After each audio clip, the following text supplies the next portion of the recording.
죄 짓고는 못 사는 법. 아빠가 퇴근을 준비해. 하자마자 부랴부랴 검은색 양복을 꺼내 입고는 나갈 준비를 하셨다. 나도 엄마가 꺼내준 검은색 가디건을 입었고 영문도 모른 채 엄마 아빠를 따라 나섰다. 아빠가 급히 간 곳은 장례식장.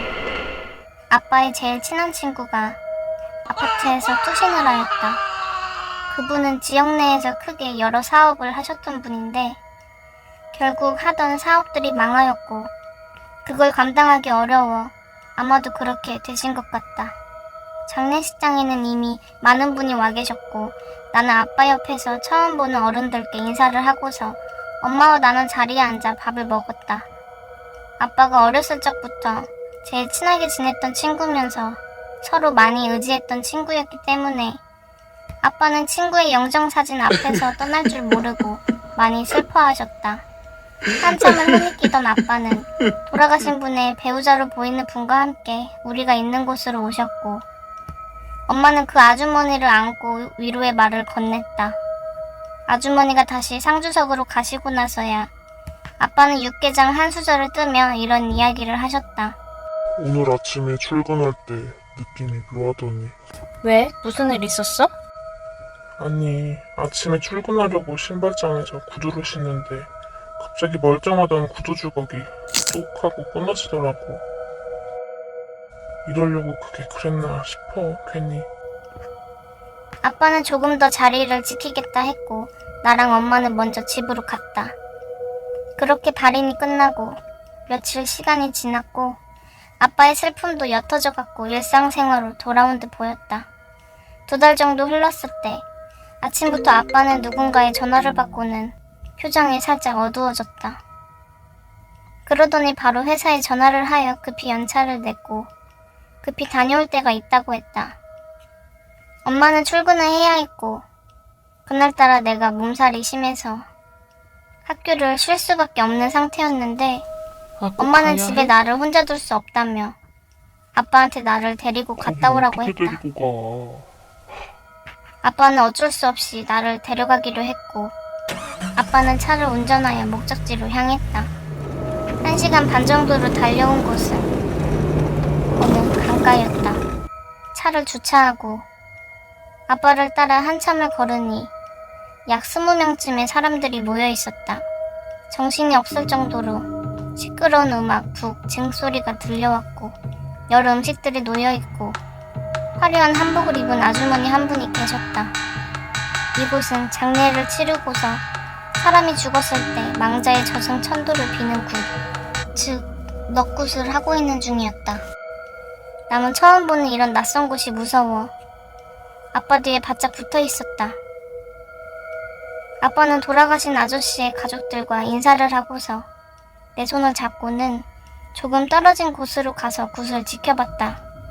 그때 본격적으로 고판이 벌어졌고 시끄러운 음악 소리는 점점 커지고 무당 아줌마는 펄쩍펄쩍 뛰면서 알아들을 수 없는 말을 빠르게 내뱉었고 나는 무서워 아빠의 손을 더욱 꽉 잡았다.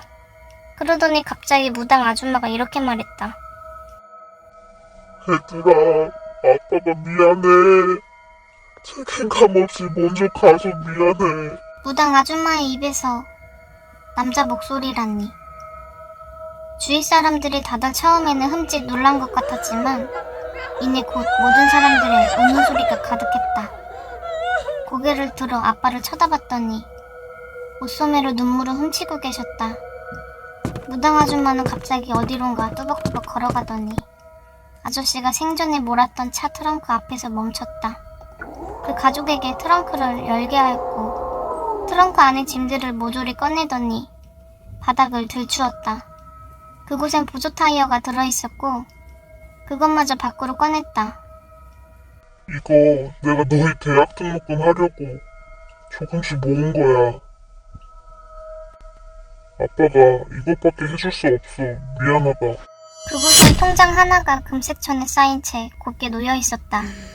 아저씨의 아들 둘이 엉엉 통곡을 하기 시작했고 배우자분도 아이들을 안고서 울었다. 그런데 무당의 표정이 매섭게 변하더니 배우자분에게 다가갔다. 네가 어떻게 나한테 그럴 수 있어, 어? 내가 모를 줄 알았어? 이 무당은 왜 이래 갑자기? 미쳤어 당신? 그곳에 있던 모든 사람들의 시선이 일제히 무당과 아주머니를 향했다.